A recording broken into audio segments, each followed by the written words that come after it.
तुम्ही पाहत आहात MCN न्यूज मराठी।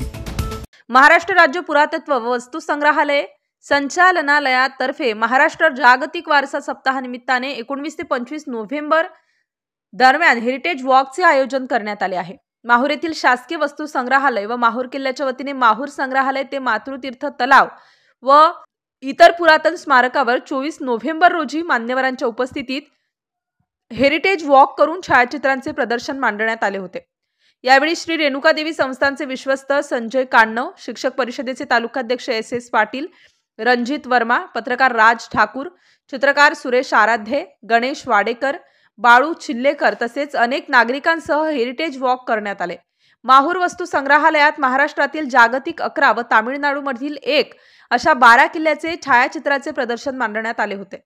जागतिक वारसा सप्ताहाची माहिती शिक्षक परिषदेचे तालुकाध्यक्ष SS पाटील यांनी दिली। या कार्यक्रमात शासकीय वस्तू संग्रहालयाचे राखणदार सय्यद अजम, विक्रांत चिपळे, मंगेश चांदूरकर, माहूर किल्ल्याचे दिनेश कोंडे यांनी या कार्यक्रमास उपस्थित राहून योग्य नियोजन केले। MCN न्यूज मराठी करिता गोपाल चव्हाण, माहूर, नांदेड।